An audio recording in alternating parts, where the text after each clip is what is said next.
This is going to take the form of a talk, which hopefully will not be longer. Perhaps take my watch off so I can see if I'm not exceeding the time. Hopefully not longer than half an hour, because we also have a film to show you, a documentary film which I made with my son Julian, who's in the back. I'll try not to, I won't develop certain aspects of the occupation because they are, for example, the famine, the terrible famine in Greece, is really the subject of the film.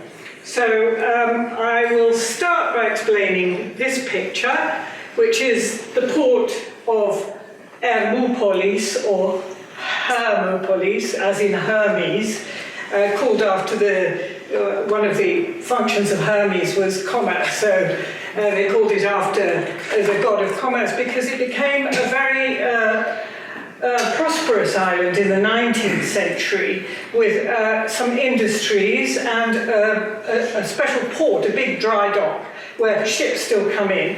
The interesting thing about this picture is that this is the Catholic citadel, which is rare in Greece. There aren't many Catholics in Greece, mostly on the surrounding islands like Mykonos, Naxos, one or two other islands, but the main community is Syros.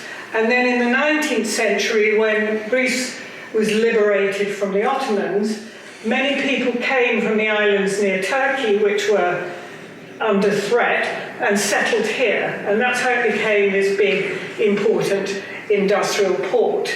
So this is its position. Looks pretty small in the Cyclades Islands, and this is the Dodecanese. These are the Dodecanese Islands, which of course were already under the Italians since before the First World War, since 1911. So the Italians had a very, especially Rhodes, if anyone's been to Rhodes, had invested a lot, and you'll see, if you go to Rhodes, you'll see vestiges of Italian architecture, 1920s architecture, lots and lots of investment in Rhodes.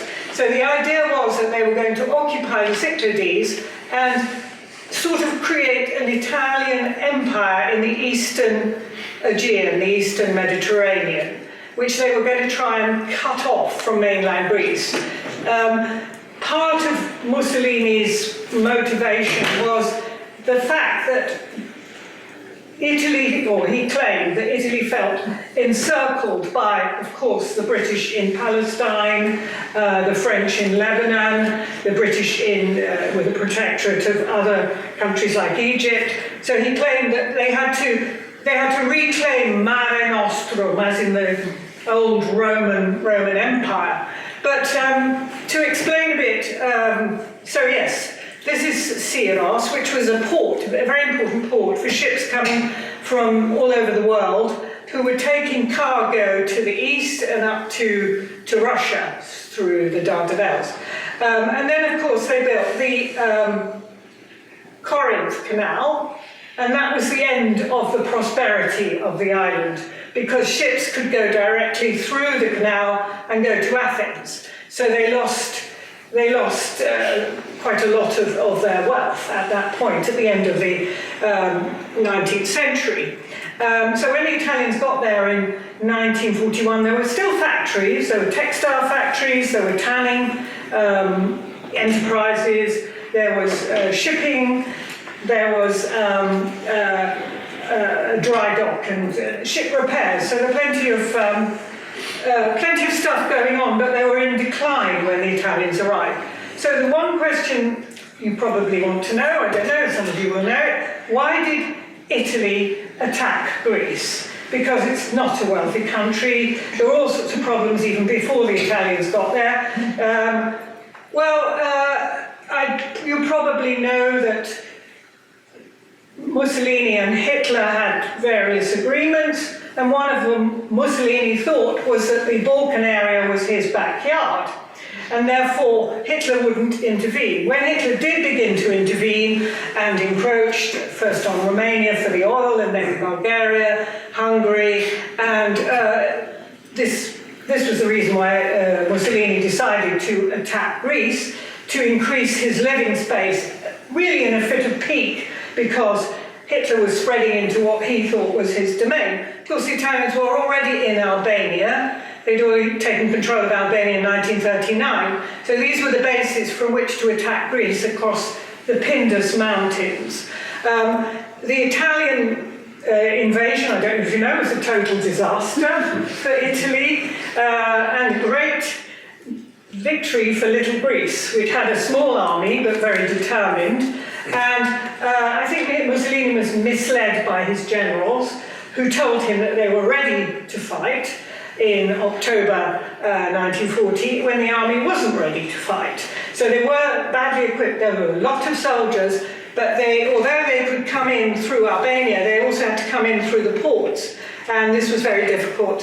It was extremely badly organized. It was catastrophic for the Italian army, and the little Greek army was jubilant. So, this day, the 28th of October 1940, is still celebrated in Greece every 28th of October. It's called No Day, Ochi. Ochi is the Greek for no, and you can see the word Ochi there, O-H-O-X-I is Ochi. And they celebrate Ochi, it's a bit like Waterloo for the British, you know, and Austerlitz for the French. So Ochi Day is still celebrated every 28th of October. The reason that the Greeks did quite well was that their president, Metaxas, had prepared the army. Having seen that the Italians were in Albania, he could imagine, he saw the writing on the wall, that the Italians were going to attack Greece. So they were well prepared, whereas unfortunately the Italians weren't. So, when the unsuccessful invasion, the Italians were driven back, it really brought Hitler into Greece, although it's quite likely he would have come anyway. And of course the British also, you probably know, tried to help the Greeks very unsuccessfully. First they sent in the RAF, but Metaxas didn't want the British in Greece because he knew it would bring the Germans down on them, and sure enough, it did. By which time the British did help. There were many Anzac, Aussies and New Zealanders, who came to help, and they attempted to fight the Germans up here along the river Aliakmon. They tried to gather here, but there was incredible misunderstanding between the generals. The Greeks had advanced and didn't want to go backwards. The Greek soldiers didn't want to leave this front where they're holding back the Italians, so they didn't get their act together, and the Germans broke through. Of course, I don't think they could have stopped them anyway, and it would have been disastrous for Greece, because when Yugoslavia put up a fight, Serbia put up a fight, of course Belgrade was horrifically bombed, so it would have been a real disaster. They would have come anyway. So then Greece is split up. The Bulgarians, who are an Axis ally, get this part of Greece, which is a fertile part of Greece. This is also a fertile part of Greece. The Germans and Bulgarians control this area, and the Germans control all the strategic bits. And the Italians are in charge of the rest of Greece, which is no gift, because Greece was very poor and there wasn't enough food in Greece. So this is a seriously difficult project for the Italians, because you probably know there wasn't enough food in Italy either. So this is what Syros looks like. This is the port, this is a Catholic stronghold, and the rest of Syros is not very fertile agricultural land. Mostly, the farmers were mostly Catholics, and there was friction between Catholics and Orthodox before the war, and because the Italians were Catholics, this increased tensions. Also, there were farmers, and the farmers withheld the food, or everybody thinks farmers hoard when there's famine, so that increased the friction between town and country.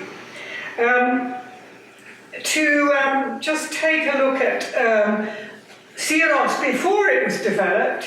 This is what it looked like since medieval times, probably since the Crusaders and since the Venetians were in these islands. It was a Catholic citadel, and of course they were sort of fortified because they were victims of pirates. But there was the French fleet was often in the Mediterranean, the British fleet. So when they saw pirates, they would haul up the French flag over their little houses to try and put the pirates off. So this is what it looked like before the War of Liberation from the Ottomans in 1820. And then this is what it began to look like in the 19th century as the port was built up. Loads and loads of steamships and sailing ships and lots of commerce and businesses. And they haven't quite built the Orthodox Church, but they're going to build an Orthodox Church to rival the Catholic hill. So it's almost as if the two symbolic hills symbolize the conflict in a way. So the industrial port still exists. That's probably the main source of income for Syros today, as well as tourism, of course.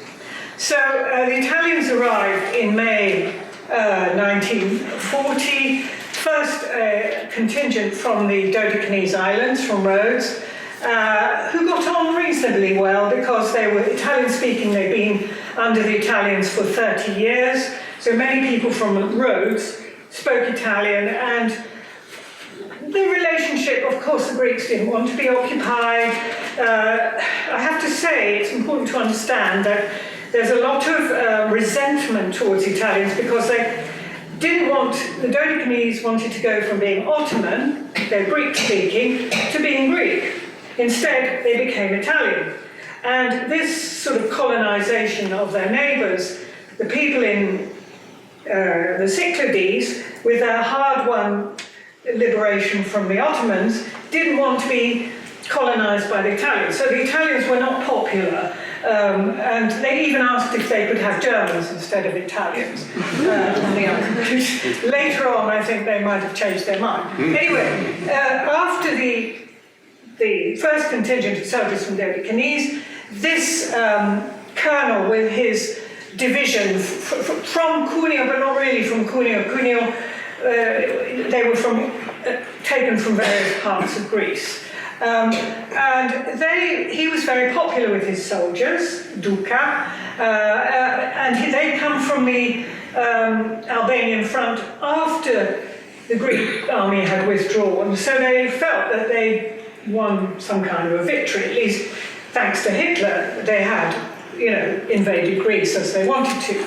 So while he was in power, which was only a year, May to June 1942. Sorry, that's a mistake on the PowerPoint.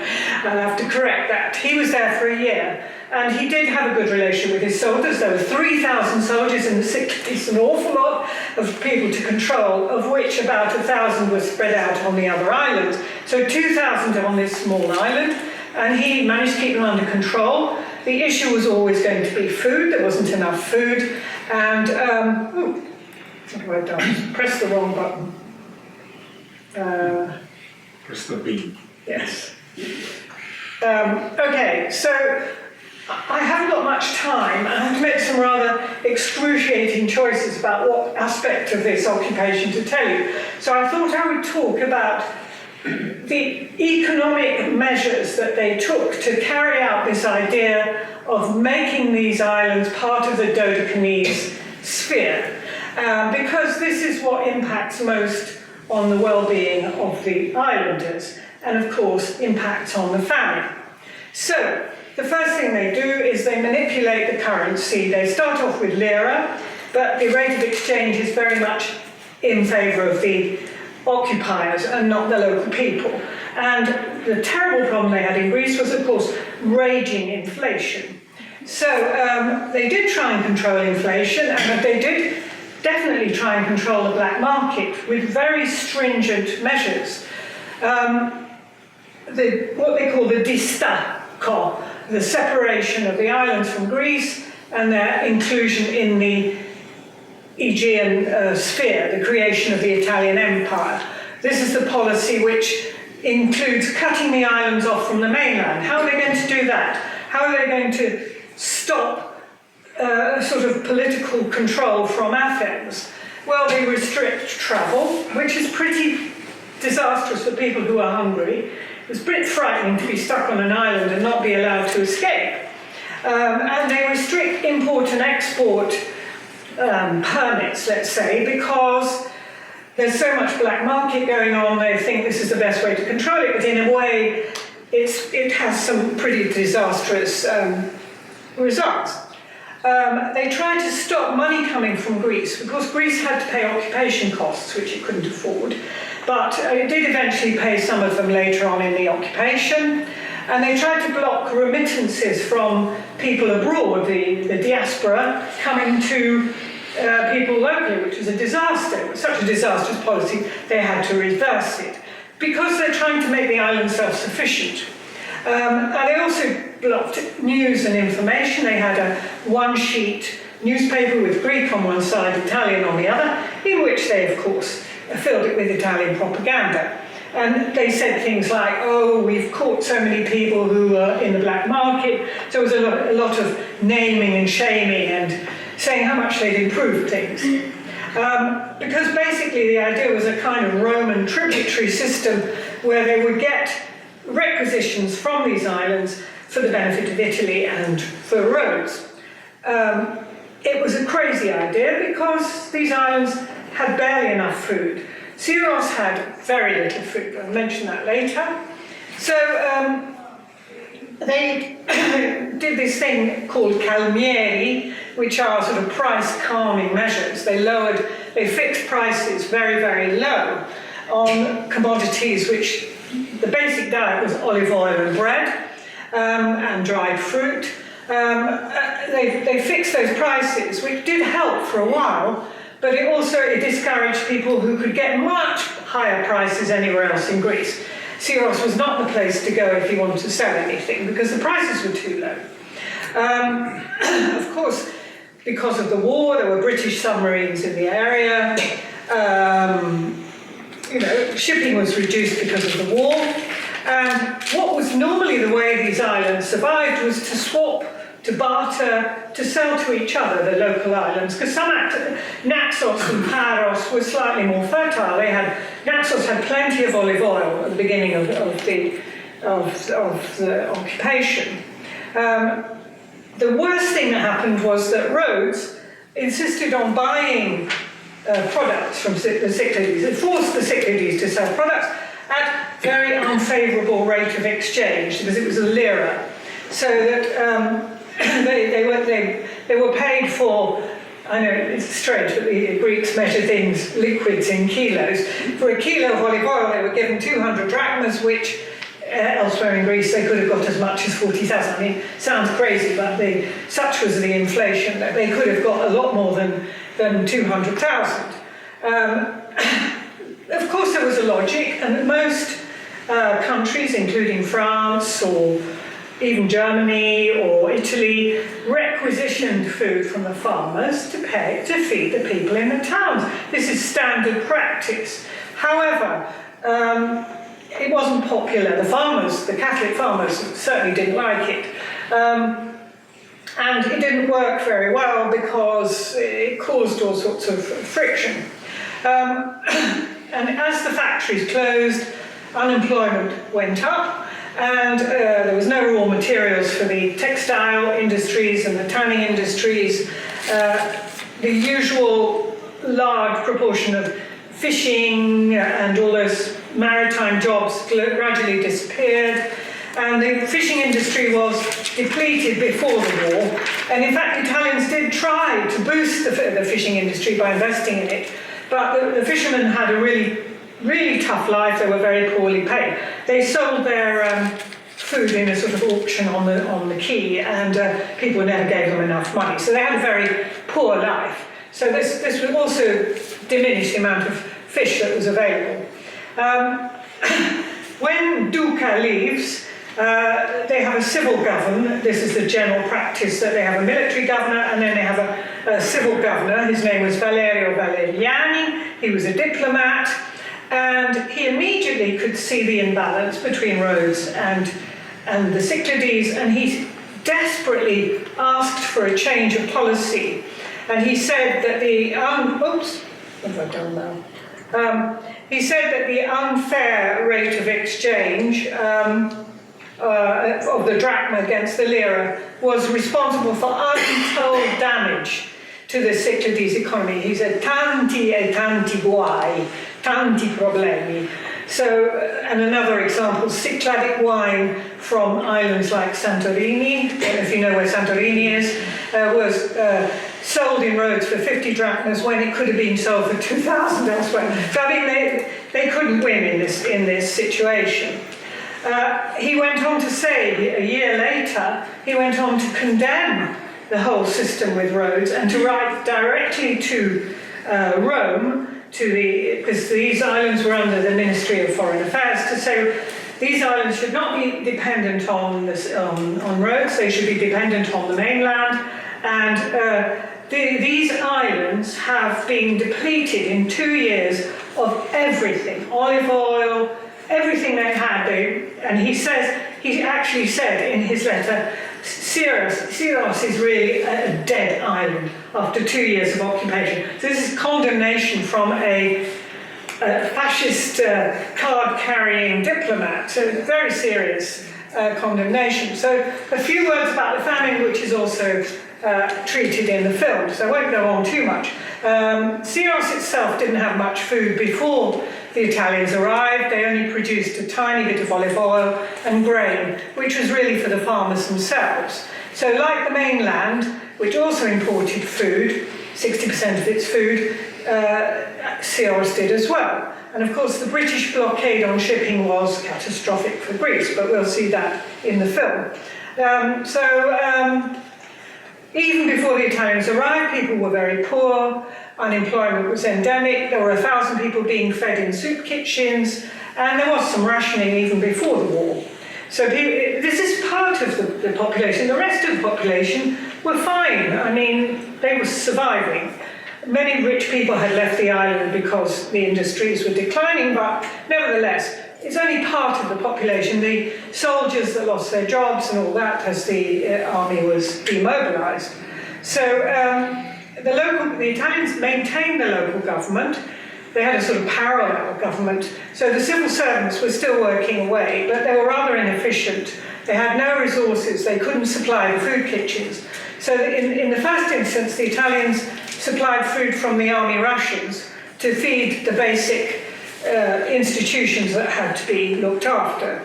The Red Cross attempted to send food, but such was the state of war in the Mediterranean that very little got through. Eventually in 1942, big Red Cross deliveries were made to Athens, but unfortunately for the islands, they never got any because of this critical situation. So,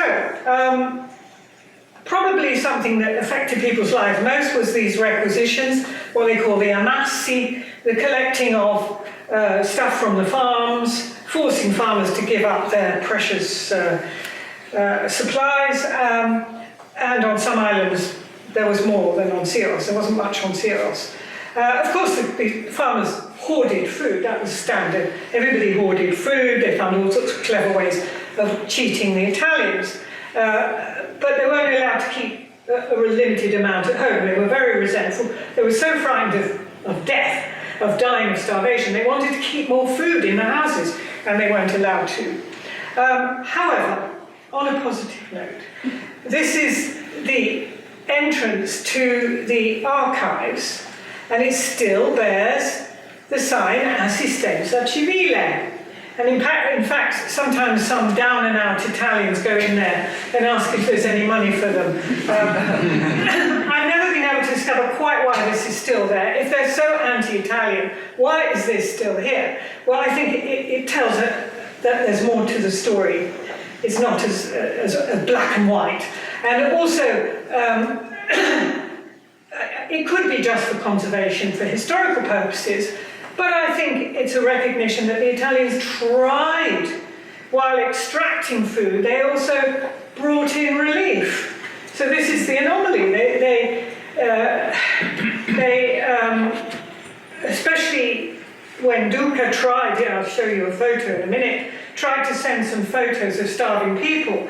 Admiral Campioni, who's the governor of the Dodecanese, agreed to send relief to these islands, but he was still expecting exports. So this is the irony. He even complained, I'm sending more food to you than you're selling to me.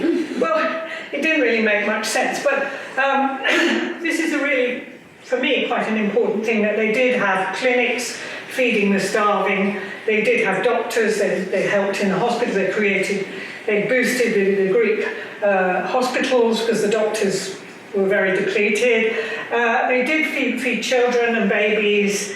They did try. It was never enough, but they did try. This is one of the photos. I'm sorry, it's not the worst one, but it's a photo. By the way, on the preceding slide, it showed that I think I'll go back actually. Up there, if you see, 400,000 approximately died on the island. Maybe more, very hard to say. 400,000 on the mainland, nearly 500,000 if you include the civil war in Greece, but about 4,000 out of a population of 24,000. Again, the population's hard to quantify because people had left. So on this Greek sign, it says 8,000, not 4,000. This is because people are angry, and I think I can tell you what it says. It says, to the 8,000 people who died from starvation in the Italian and German, because the Germans took over from the Italians in after 1943, of the occupation 1941 to 44, we send to the whole world a message of peace from the town hall of Hermopolis. So that was in 1984. So the myth of how many people died goes on. It's really hard to argue anything else. People believe it, set in stone. And this is a photo that was sent to Rhodes. I saw these photos in the archives in Rhodes, as in Syros, to try and get more food for people. But more about that in the film. I just want to say a few things about memory. How do people remember all this? Well, sorry, have a quick sip of water.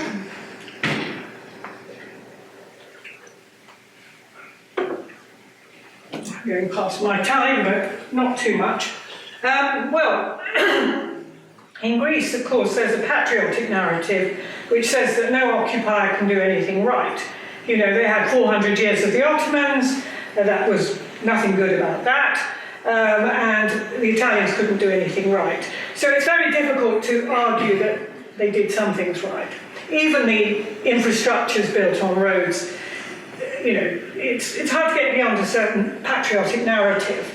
And of course there were atrocities in Greece carried out by the Italian army, especially in the north, against the insurgency, against the resistance. Not so on Syros, not so in the Dodecanese. There were no reason to repress people because there was very little resistance. However, the famine controversies continue, and there is also a legacy of religious tensions because the Catholic farmers were blamed. They said that they gave food to their relatives, which they probably did, but they didn't have much anyway. And yes, the death rate was smaller in the countryside for obvious reasons. It usually is. But this was true in France and other countries as well. So you probably heard about the brava gente myth, the idea that, well, the Germans were bad, the Italians weren't so bad, they were humane, which they were. In circumstances they didn't need to behave like soldiers, they were humane. But nevertheless, this policy in the Cyclades was not humane. So one has to weigh this up.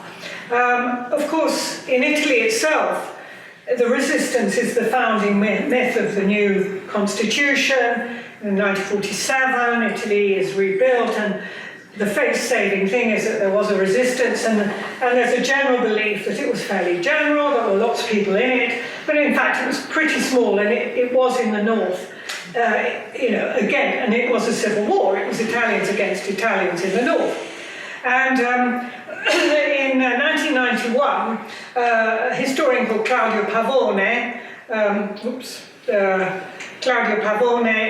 wrote a book called Una guerra civile, and this didn't go down well with the left-wing narrative that, there was no real fighting. I mean, everybody knew there was fighting between Italians in the north because the Italians who were on the side of Mussolini's republic in the north, the RSI, were fascist and they were fighting each other. So anyway, this is a very important book. And then in 1994, they discovered 695, nearly 700 dossiers that had been hidden in the in Palazzo Chesi in Rome, in the Procura Generale Militare, which I have translated, but you can correct me, as the Military Attorney General, or the Office of the Military Attorney General. And these documents were hidden in an armadio, in a closet, which they call the Closet of Shame. And these were about atrocities that took place in Italy, and for some reason they were hidden away. These were often files drawn up by the Allies, observations of the Allies of the atrocities that the Germans, mostly German atrocities, but those who were defending Mussolini were implicated as well. And since then there have been many historians working on this subject of the hidden massacres, if you like, the hidden atrocities. And this is just one name of many really important historians who've done lots of research, including friends of mine, who are funded by the Germans, interestingly.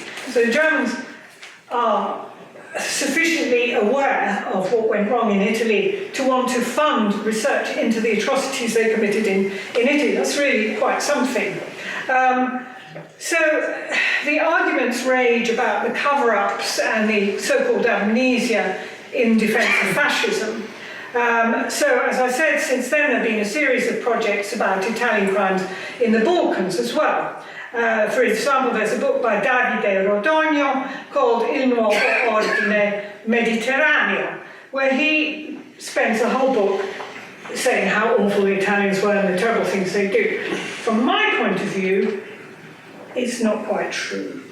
It does have some truth when we talk about the atrocities and the counterinsurgency, but there's enough evidence to say that they weren't as bad as he makes out. At least I feel he's overstating the case. This is my argument. So I just want to say a few words about collaboration. I'm running out of time because it involves me personally. The mayor of Syros, whose name was Karakalas, was an out-and-out collaborator with the Italians. And he was taken to court, and collaborators were judged and put in prison, especially the Prime Minister, Ioannis Rallis, who was pro-German. He went to prison, he actually died in prison, the last Prime Minister of Greece. And various other collaborators were tried in Greece, not all of them, of course not, because then there was the Civil War, and everything changes, and the people in the resistance are put in prison, and the people who didn't resist are in power. So this is when the Cold War starts, but the Civil War in Greece is a first sign of the Cold War, if you like. What interests me about this is that his successor, who was under the Germans, so the Germans take over from the Italians after the armistice in September 1943, and his successor, whose name I'm not going to mention, because I got in trouble for mentioning his name, was not condemned. Why? Because people on the island, in spite of everything, were more sympathetic to the Germans than the Italians. The Italians, after all, were the colonizers. So as colonizers, they were seen as more of a threat. Can I just tell my little personal anecdote here?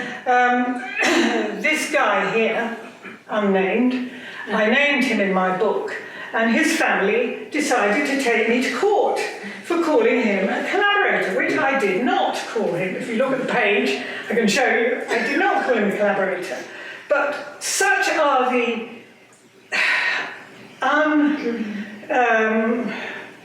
unregenerated, unexplored tensions of the past, that their father worked for the Germans for 6 months. He didn't do anything wrong. He chose for career reasons to work for the Germans. These women whose father worked for the Germans, they thought of as, perfectly good. He was a liberal. He wasn't on the left, he wasn't on the right.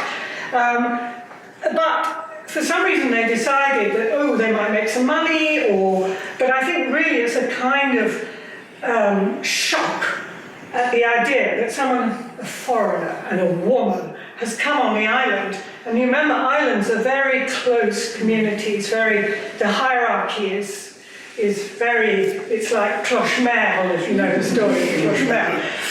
The hierarchy, it's very hard to get through. I was going to buy a house on the island, and I didn't in the end because there was too many shadows.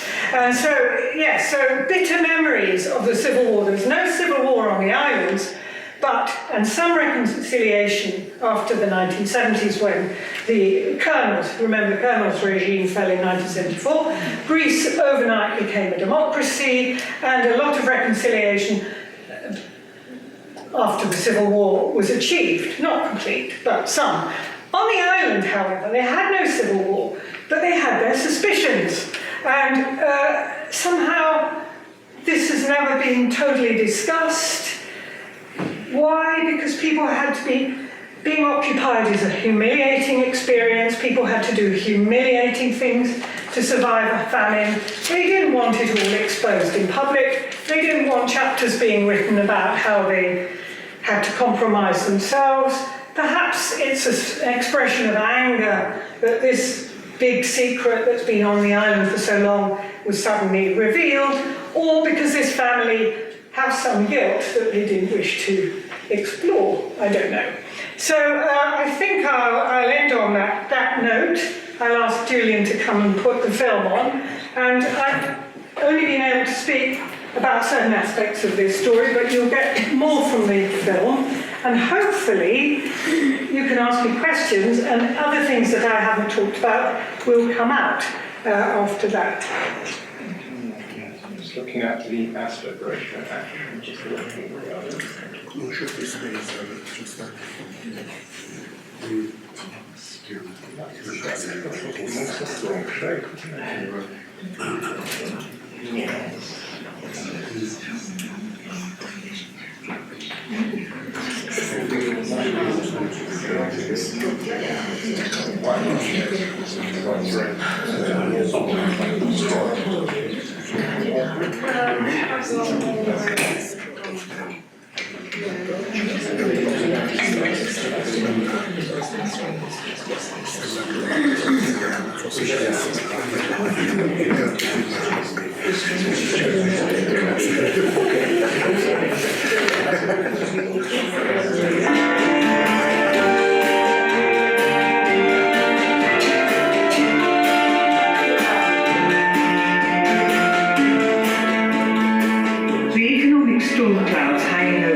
Today's economic crisis has stirred up bad memories of the Second World War in Greece.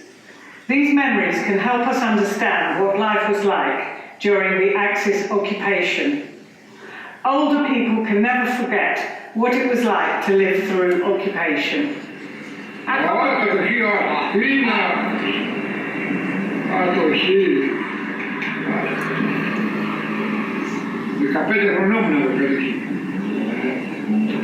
Ολόκληρη ιστορία με κάτι κάτω που κοντιάζει την κατοχή, ας πούμε, έχει ζήσει.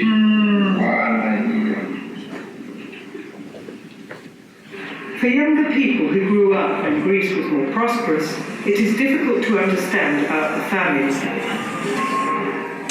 I think for my generation, it is difficult to understand and believe how it was possible for thousands to die from starvation during the war. It is hard to imagine how a country like Greece could run out of food because it's a principally agricultural country. The fertile plains of northern Greece could have produced much of the grain needed to keep the country alive and provide the population with its staple diet of bread. But because of the war, deliveries of food, particularly fish, were severely restricted. In the cities, the markets had little or nothing to sell. The gradual collapse of food reserves, which began in 1940 as Greece prepared for the war, and the breakdown of distribution in wartime, cut off food supplies to the cities.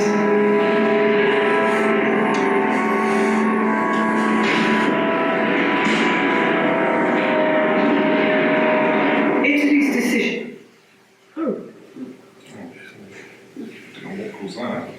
to invade Greece was a knee-jerk reaction to Hitler's empire building. Hitler that did it. On the 28th of October 1940, Italy attacked Greece on her northwest border with Albania. To the surprise and delight of her allies, at one of the bleakest times of the war, Greece put up a heroic defence and managed to force the Italian army back into Albania.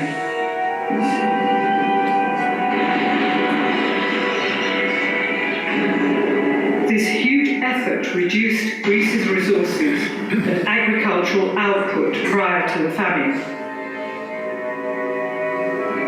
As a result of the Italian debacle, and in order to prevent the Allies from building up a base on Germany's southern flank, Hitler was forced to intervene.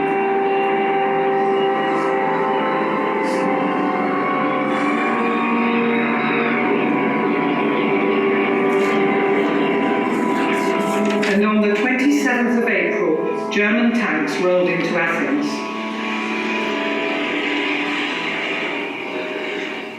Following the Axis occupation, Greece was shared out into 3 zones, with the Italians in control of most of the country. Although ill-equipped for the task, Italy was largely responsible for the provision of food to the Greek people, in spite of food shortages and poverty at home. Italy's task was made harder by the breakdown in the distribution of food.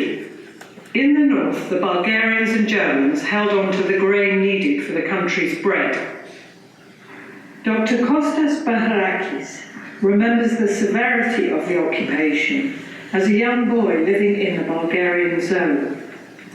Οι Βούλγαροι ό,τι παραγωγή υπήρχε από τους Έλληνες την παίρνανε. Σε σιτάρι, σε καλαμπόκι, σε ζώα. Οι Βούλγαροι μας φερόταν πιο σκληρά και στη συμπεριφορά τους, αλλά και προπατός ήταν λαός που ήρθε στην Ελλάδα να εκμεταλλευτεί τους Έλληνες. The Axis armies ransacked Greece of food reserves and raw materials. Mussolini complained that Hitler had taken everything from the starving Greeks. Some of the Italian soldiers had little to eat. In the cities, Greek charities and the Italian administration tried to provide some basic foods distributed in soup kitchens. Μπορώ να σου πω ότι οι Ιταλοί δίνανε και ψωμάκι, δίνανε και φαγητό στους ανθρώπους, άμα τους ζητούσε κάποιος, ήταν πιο μαλακοί. Οι Γερμανοί ήταν πολύ σκληροί. But the quantities available were barely sufficient. 30 δράμια από πότα κάθε 2 ημέρες. Και το κόβαμε ψυχουλάκι το ψωμί για να μην τελειώσει. Πέρανε πολλοί κόσμος. Παιδιά, μεγάλοι, μετά από αυτό πεθαίνανε. Από το πρίξιμο. The only alternative was the black market, where prices were highly inflated. People sold off everything they had in exchange for food. As inflation rose and money became worthless, an economy of barter was established, particularly in rural areas. Rebecca Bazoukias, whose family later emigrated to the United States, remembers how they exchanged goods in the Peloponnese. we had no money for anything. Everything was, I'll give you oil, you give me corn. I'll give you something like I said, cotton, you'll give me anything you had. As the Axis armies took over, the lack of food in the shops and markets became acute. By the winter of 1941-2, the famine reached its highest peak, particularly in Athens, and thousands of people, especially the young and the old, began to die of starvation. Τέτοια καταστροφή, μεγάλη καταστροφή. Τότε που κηρύχθηκε ο πόλεμος, από εδώ η Αθήνα, τους μαζεύαν με τα κάρα τους πεθαμένους. Πεθαίναν ο κόσμος από την πείνα, όπου ήταν σκουπίδια, μαζεύανε και τρώγανε για να ζήσουν τα σκουπίδια. Δραματική δράμα. Και πάλι καλά που ζήσαμε, διότι σας λέω, άλλοι πεθάνανε. Φίλοι μας γνωστοί, δεν μπορούσαμε να τους βοηθήσουμε, γιατί ο καθένας κοίταζε τον εαυτό του να ζήσει. Πώς να βοηθήσει άλλον. British wartime policy had a critical impact on the food crisis. To stop any food and raw materials falling into enemy hands, Churchill's War Cabinet ordered a blockade on all goods being imported to Europe from August 1940. This included a block on supply ships entering the Mediterranean. The blockade was strictly enforced by the Ministry of Economic Warfare under Hugh Dalton. This policy had a severe impact on Greece, cutting her off from desperately needed imports of food and raw materials. Although Churchill was aware of the mounting food crisis in Greece and praised her courage in defeating the Italians, he was determined to enforce the British blockade on goods entering the Mediterranean. News of starvation in Greece spread quickly through the Greek communities in Britain and the United States. There followed a public outcry and attempts to raise money to buy food for the starving. In America, thanks to a widespread campaign by Greek-American associations for war relief, considerable funds were raised. Roosevelt had already discussed sending aid to the starving in Greece. In view of the humanitarian crisis, Britain was forced to concede that some food could be sent to Greece via Turkey to be administered by the International Red Cross. Small Turkish ships made several voyages to Piraeus from October. Thanks to the Turkish deliveries of supplies, the Red Cross set up food distribution centres and hundreds of people received small amounts of food. But tragically for the starving Greeks, Turkey had limited food supplies herself. According to the Red Cross, as many as 400 people were dying every day in Athens. Thousands of lives were lost while the British authorities argued about how to get around the blockade and allow relief ships to rescue Greece. The death toll was nearly as high for other urban areas and some islands in the desperately cold winter of 1941-2. On many islands, in particular the less fertile islands of the Cyclades, the situation was catastrophic. On the island of Syros, where the Italian military occupation was based, starvation was acute. The capital, Hermopolis, was once a flourishing industrial port in the 19th century, and local produce was scarce. As the factories closed for lack of raw materials, thousands of desperate unemployed workers, often women and children, as well as unskilled farm labourers, died of starvation. The death rate was extremely high in Hermopolis, similar to that of Athens, at the peak of the famine in the winter of 1941-2.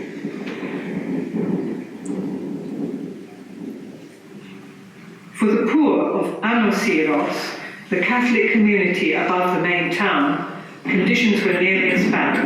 Destitute factory workers, farm labourers and domestic servants joined the starving townspeople searching for weeds and firewood in the countryside. As a young girl living on a farm near the village of Talanda, Ioia Luvali remembers the starving searching the countryside for food. Ήταν πάρα πολύ ο κόσμος που γυρνούσε όλοι που δεν είχαν να φάνε τίποτα. Βγαίνουν και μαζεύανε χόρτα. Μετά όμως τέλειωσαν κι αυτά. Όχι, στην αρχή ήταν συγκεκριμένα αλεντρίδες, γαλατσίδες, καρύδες, μαρουλάκια, διάφορα κάτι τέτοια χορταράκια. Μετά όμως ο κόσμος που ήταν πάρα πολύ, τελειώσαν αυτά. Ξινάκια μαζεύανε, μέχρι τι κουντουρίδια μαζεύανε από τις κουντουριδιές και τρώγανε. On the Cyclades island of Paros, although more fertile than Syros, conditions were not much better. The fact that Greek families with strong bonds stopped helping each other, even when they had food, suggests that the social fabric was beginning to disintegrate. As families collapsed, the burden of finding food often fell on children. Maria's older sister had promised that she would send food from Athens. Πήγε στην Αθήνα. Αυτή πώς τα κατάφερε, ήταν πιο μεγάλη, ετοίμασε το δέμα αυτό, καλάθι, ένα καλάθι ετοίμασε, να μας το στείλει. Το καλάθι αυτό όμως πήγε σε ένα χωριό στην Πάρο, πολύ μακριά. Εγώ και ο αδελφός μου τώρα ξεκινήσαμε, δεν πήγε ο μπαμπάς μου και η μαμά μου. Δεν ξέρω γιατί, στείλατε εμάς. Και ο αδελφός μου και εγώ ξεκινήσαμε από κάτω από την πόλη και πήγαμε στο χωριό αυτό. Νυχτωθήκαμε βέβαια. Κοιμηθήκαμε σε μια εκκλησία με τον αδελφό μου.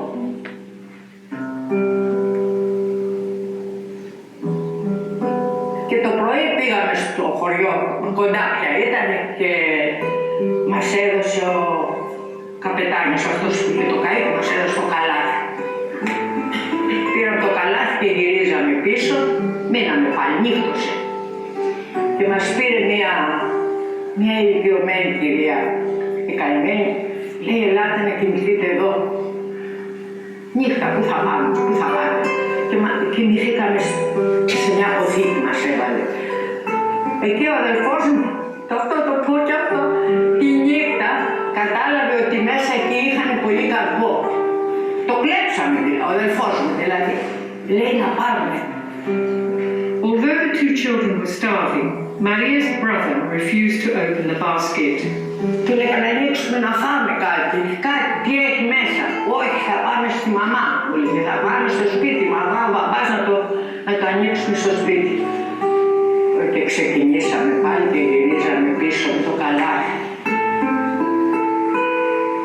Δεν το ξεχνώ αυτό. Το καλάθι αυτό δεν το ξεχνώ, που πήγαμε τόσο. Διανυκτερεύσαμε 2 νύχτες, μια στην εκκλησία και μια στη γριούλα αυτή. Τόσο μικρή, ναι, τόσο μικρή.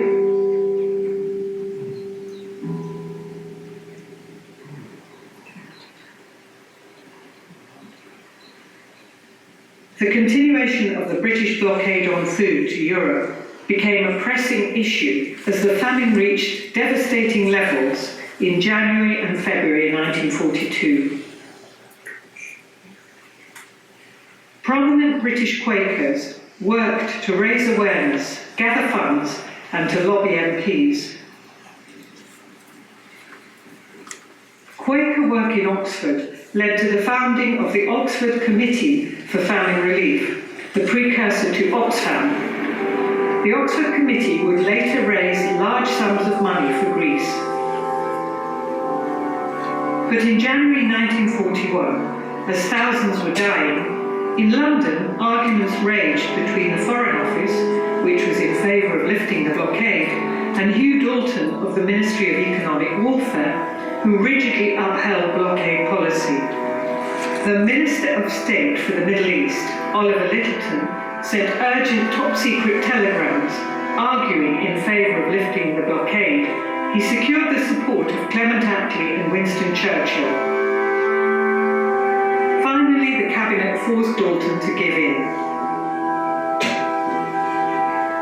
Although the Germans had agreed to allow food to be transported by Swedish Red Cross ships in February 1942, organising the shipments of Canadian wheat via the Swedish Red Cross, as well as the long delays in Britain, meant that thousands died of starvation.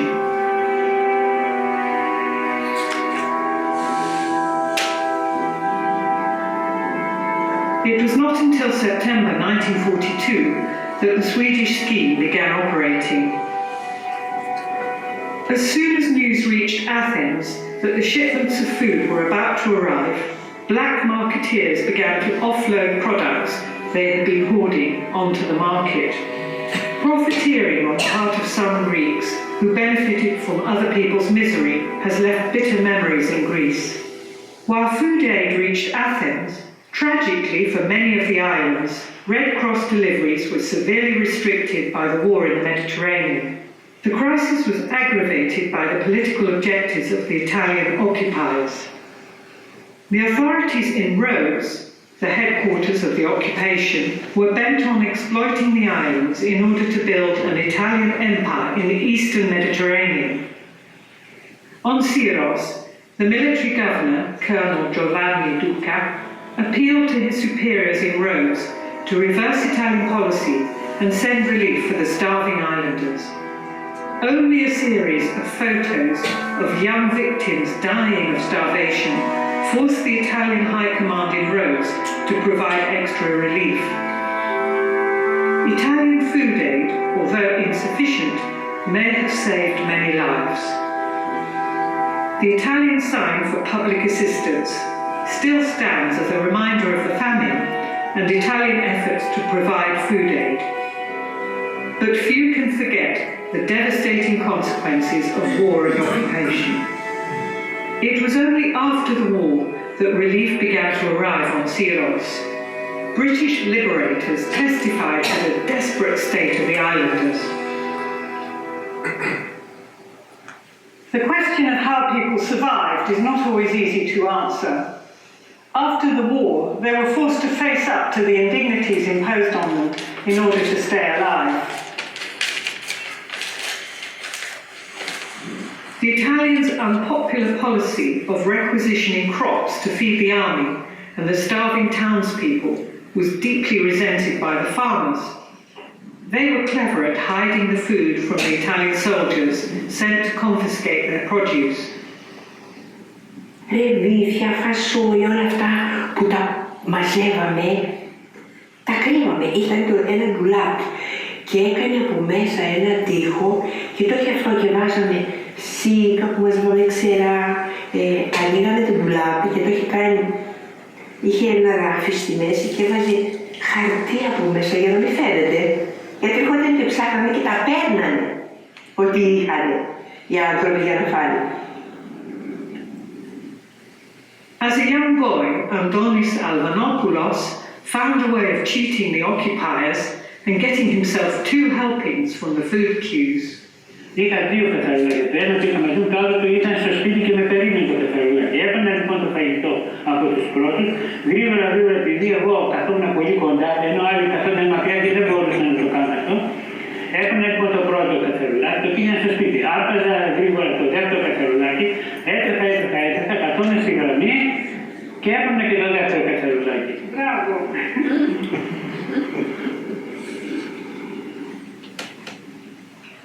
Υπήρχε πολύ μαύρη αγορά, ήταν ορισμένοι μαυραγορείτες, οι περισσότεροι ήταν και δοσύλλογοι, διότι συνεργαζόταν με τους Ιταλούς. Ήδη υπάρχουν πολλά ονόματα που τα έχει καταγράψει η ιστορία δοσυλλόγων, συνεργατών. Αλλά αυτοί οι μαυραγορείτες ήταν εκμεταλλευτές, παίρνανε ακόμα και σε σπίτια.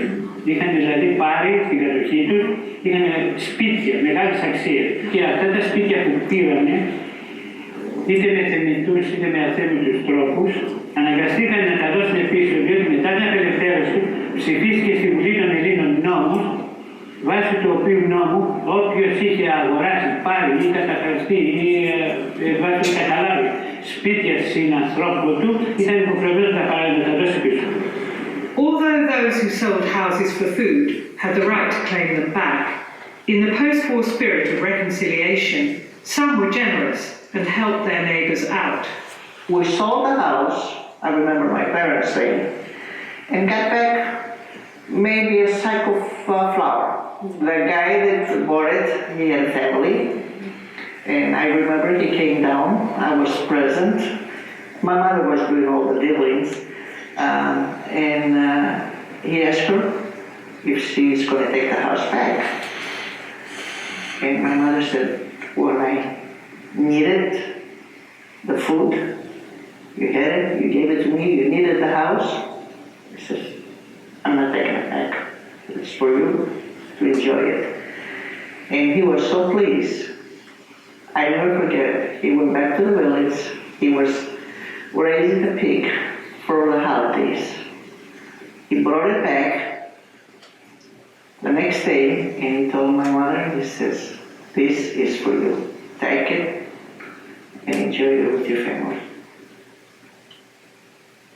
As elsewhere in occupied Europe, suspicions and accusations of collaboration and prostitution left bitter memories and split the community in the post-war period. On Syros, this created religious divisions between Catholics and Orthodox, especially as the Italians were Catholics.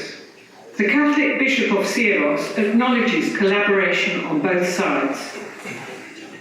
Ότι υπήρξαν λογοδότες, είτε καθολικοί είτε ορθόδοξοι, αυτό υπήρχε.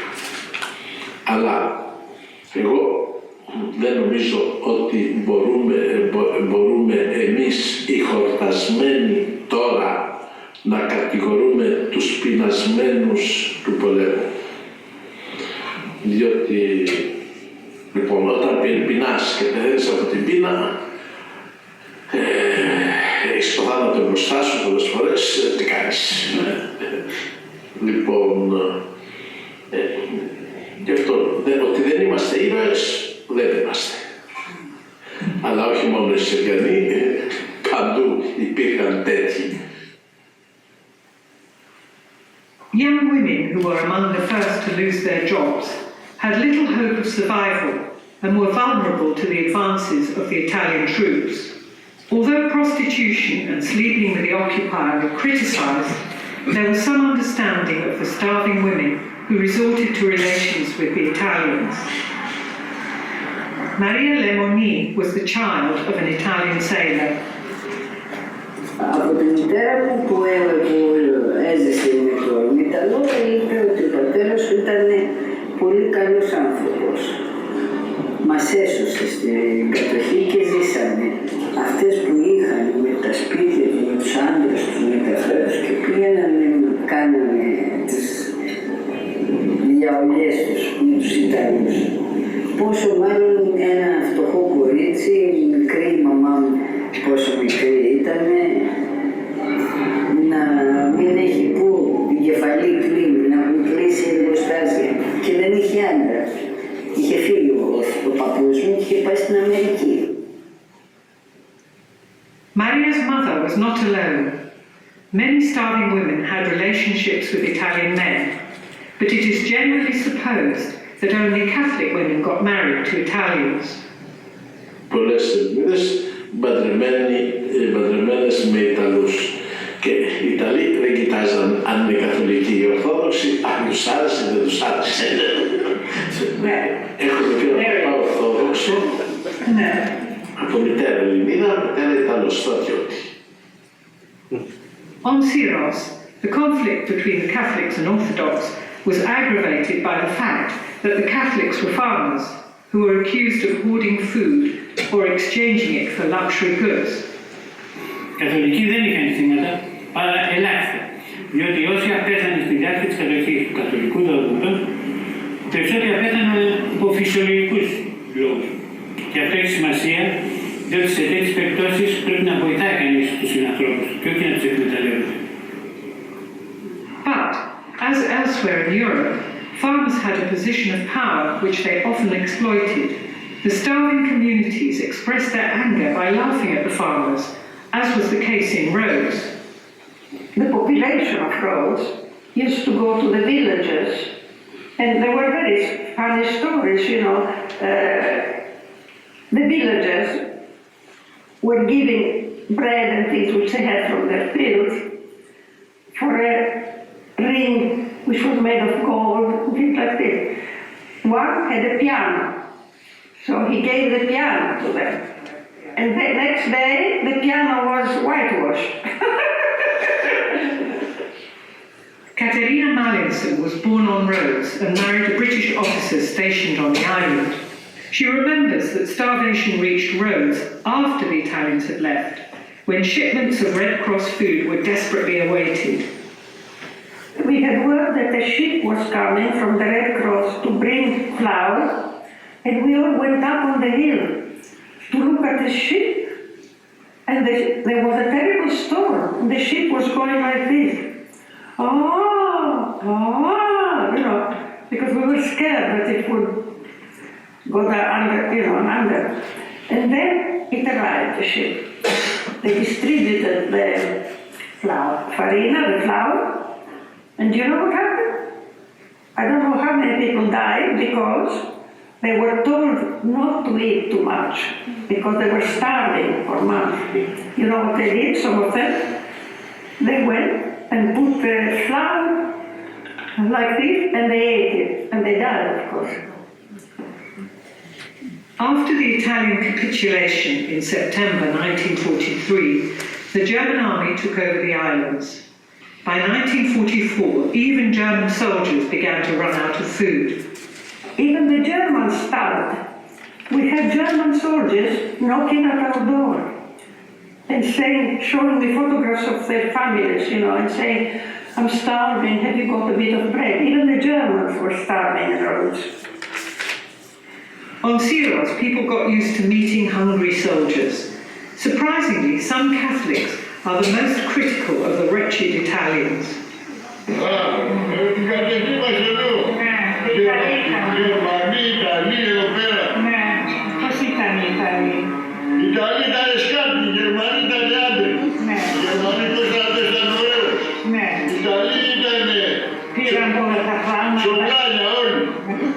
Ήταν πιο φτωχοί από εμάς.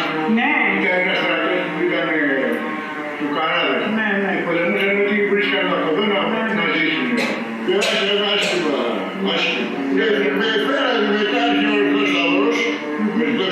Και έφεραν από το παλιά και με παλιέρα από λίγο. Και αρχίσαμε και είμαστε όλοι ψόφοι. Όλοι ψόφοι. Δεν μπορώ να ρωτήσω πότε γεννήθηκα. Εγώ είμαι το 25, 80 χρονών είμαι στο ελληνικό. Δεν φαίνεται. Δεν φαίνεται, μου πού το λες.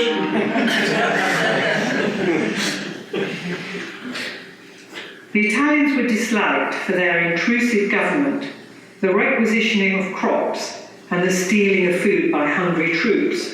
The Catholics of Syros were anxious not to be associated with the Italians and had to fend off suspicions directed at them in the post-war. Angeliki Psylopoulou was born after the war and remembers tensions between the Catholics and Orthodox in her neighbourhood. Πιστεύω πως στη δεκαετία 50-60 ήταν ακόμα δύσκολες οι σχέσεις. Δεν ήταν εύκολο να παντρευτεί κάποιος Ορθόδοξος, Καθολική ή το αντίστροφο. Ήταν πάρα πολύ δύσκολο. The acceptance of intermarriage by the Orthodox and Catholic clergy in the 1970s helped to heal tensions. Thanks to extensive relief sent to Greece by the United Nations organisation UNRWA, those areas devastated by famine slowly began to recover. On Syros, the struggle to overcome the trauma of famine and widespread poverty persisted into the 1960s. Famine victims suffered from what is known as the occupation syndrome. Η μαμά μου πάλι υπέφερε πάρα πολύ από την πείνα. Ήταν λίγο πιο μικρή εκεί, ήταν 10 χρονών. Και υπέφερε πάρα πολύ από την πείνα και έχει αυτό το σύνδρομο που σου λέω μέχρι σήμερα. Ναι, και όποιος πάει στο σπίτι της πρέπει να τον βάλει να φάει, νοιάζεται συνέχεια για το φαΐ, έχει αυτό το φόβο μη λείψει. Μην λείψει κάτι. Συνεχώς είναι πολλοί κόσμος στην Ελλάδα το έχει. The occupation syndrome has affected younger generations too. especially in the present crisis. I could feel through my grandmother, for example, how there has always been a threat somewhere, and there's always been a possibility of something negative happening. And this is a kind of the occupation syndrome that lots of people have been suffering from, this idea of stocking up on food. Growing up in Thessaloniki in the 80s and 90s, when there was abundance, let's say, of things, and we weren't missing anything, we were constantly, at least I was, reminded of the famine in the 40s by my dad especially. It had to do with trying to imbue a sense of respect for possession and kind of not taking anything for granted. My dad wanted us not to have everything so that we have a sense of value, which is because he didn't have a childhood. Of course, that creates a great sense of insecurity growing up as a kid, because you grow up with that fear, which you haven't experienced, but you experience it through the stories that you told from your parents and your grandparents. While the island slowly recovered from the devastation of war and occupation, the situation remained critical on the mainland due to the civil war of 1946-9 between the communist partisans and right-wing forces. Hunger had spread to the villages of the mainland, especially those close to the episodes of fighting. Although British liberators were welcomed in Greece, they are also remembered for the brutal suppression of communist demonstrations in Athens in December 1944. Following the agreement with Stalin, according to which Greece fell within the Western sphere of influence, Churchill was determined to prevent a communist takeover. On the other hand, the British are not generally blamed for their part in the famine. Most older people cannot forget German intervention in Greece and consider Hitler's army most responsible for the famine. For this reason, some find it hard to accept the measures imposed by the European Bank, particularly Germany. Θέλω να πω δηλαδή ότι οι Γερμανοί είχαν κάνει πολλά όρια πράγματα στην Ελλάδα. Πάρα πολλά. Πάρα πολλά. Είχαν σκοτώσει πολλούς, είχαν πιάσει ομήρους πολλούς. Υπήρχε ένας φόβος συνέχεια. Συνέχεια φοβόμαστε. After the trauma of the Axis occupation, the civil war brought additional misery and hunger to war-torn Greece and split communities and families. Μετά έγιναν φίλες, μετά που φύγανε οι Γερμανοί και οι Ιταλοί και αυτά που φύγαν όλοι, έγιναν φίλες πια, γίνανε αριστεροί και δεξιοί. Εμείς είμαστε οι αριστεροί, οι άλλοι ήταν δεξιοί, ήταν τερματοσφαλίτες αυτοί. Εμείς είμαστε οι κομμουνιστές. Although far less traumatic, the present crisis in Greece is a reminder of the extreme suffering in the past. The knowledge that their grandparents were able to overcome such difficulties may help those who struggle to survive at the present time. Eleni Liaru is the granddaughter of Maria Karamitsu. I asked her if older generations were more aware of the dangers of forgetting the consequences of war. I do believe that these memories are a timely reminder of the consequences of war, but at the same time, there is not much interest in the initiatives taken by young generations who are trying to change things and take with them older generations and try and build a different Greece, a new Greece.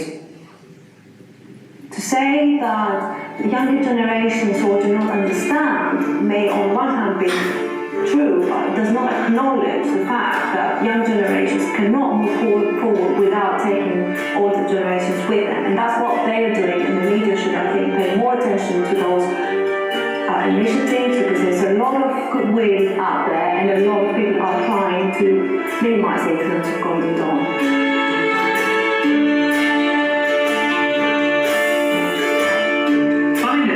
The goodwill of many Greeks in trying to overcome the debt crisis, like the stoicism and courage of those who survived the war, deserve the understanding and solidarity of the rest of the world.